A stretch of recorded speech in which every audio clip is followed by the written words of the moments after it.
Yüce Rabbimize niyazda bulunuyoruz ki bu sular gibi akıp giden ömrümüzde, fani ömrümüzde bizleri bir kez daha mübarek zaman dilimi 3 ayların iklimine, 3 ayların mevsimine bizleri eriştirdi, bize nasip eyledi. 3 aylar tabii ki zamanın tamamı kıymetli, ömrün tamamı kıymetli. Yüce Rabbimizin bize vermiş olduğu büyük nimetlerden bir tanesi ve telafisi mümkün olmayan bir nimet. Zamanın tamamında Cenab-ı Allah'ın rızasını kazanma imkanımız var. Ömrümüzün tamamında Kur'an ve sünnet gölgesinde yaşama imkanımız var. Fakat Rabbimiz Celle Celaluhu mekan olarak bazı mekanlara özel bir kutsiyet atfettiği gibi Mekke-i Mükerreme, Medine-i Münevvere, Yüce Rabbimizin özellikle bahsetmiş olduğu mesela min şairillah, Allah'ın şiarlarındandır, Allah'ın önem verdiği yerlerindendir buyurduğu mekanlar olduğu gibi Rabbimizin önem atfettiği, kutsiyet atfettiği zamanlar da var. Belli zaman dilimleri de var. Daha bereketli, daha feyizli, daha ibadetlerin kat kat mükafatla karşılık bulabileceği bir zaman dilimleri vardır ki bunların içerisinde 3 aylar ve inşallah önümüzdeki pazar günü 21 Aralık pazar günü idrak edeceğimiz Recep-i Şerif'in 1. günü olan 3 aylar. 3 aylar bu şekilde arz ettiğim gibi Rabbimizin bereket ihsan ettiği, özel bir kutsiyet atfettiği zaman dilimleridir. Bu 3 ayların esas mahiyeti ve manası Ramazan'dır. Ramazan'a hazırlıklı olun demektir. 2 ay sonra işte Recep-i Şerif, Şaban ve akabinde Ramazan gelecek. Ramazan'ın önemine binaen 3 ayların kutsiyeti söz konusu ve mevzu bahis olmuştur.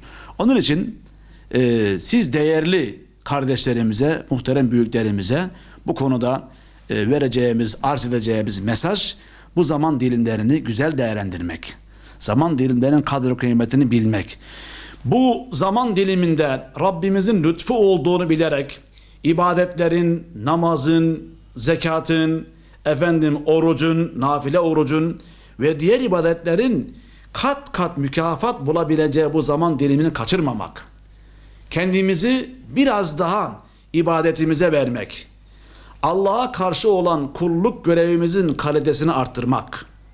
Bu zaman dilimini fırsat bilerek ya Rabbi sen bana nasip ettin, 3 aylara kavuştum. Bir daha belki daha önceki 2025, 2020, 2024, 2023 önceki 3 ayları tam istediğim gibi belki değerlendiremedim ama bana bir kez daha nasip ettin, ömür verdin ve bu mukaddes zamanlara ben kavuştum. Bunu fırsat bilerek Allah'a karşı kulluk görevimizi, insani meziyetlerimizi, beşeri münasebetlerimizi hem Allah'a karşı iyi bir kul olmak hem de insanlara karşı iyi bir Müslüman olmak için gayret göstermenin bir fırsatıdır.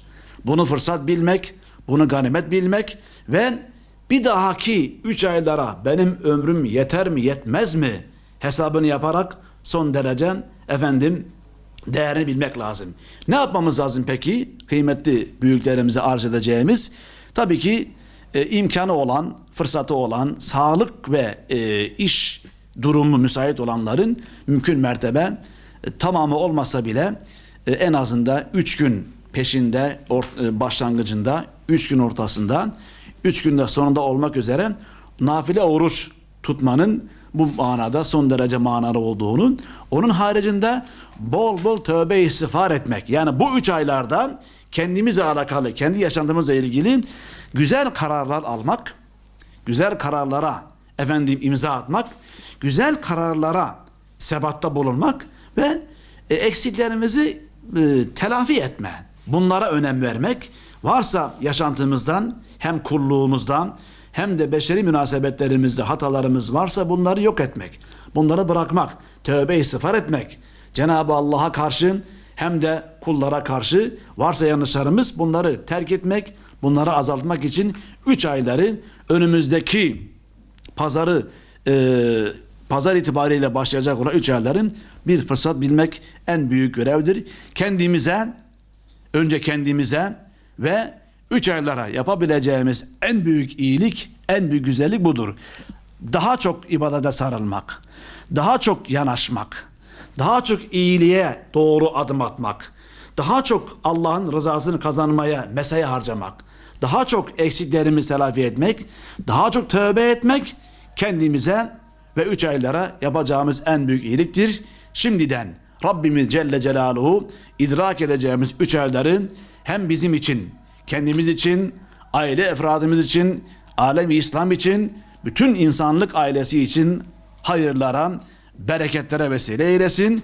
3 aylar vesilesiyle kötülüklerimizin azaldığı, dünyanın kötülüklerden arındığı, insanlık ailesi İslam aleminin selamete ulaştığı, özellikle Gazze başta olmak üzere İslam aleminde vuku bulan, meydana gelen problemli ortamların kalkması ve güven ortamının oluşması için 3 ayların feyiz ve bereketinden Cenab-ı Allah cümlemizi müstefid eylesin. Şimdiden hayırlı mübarek olsun inşallah.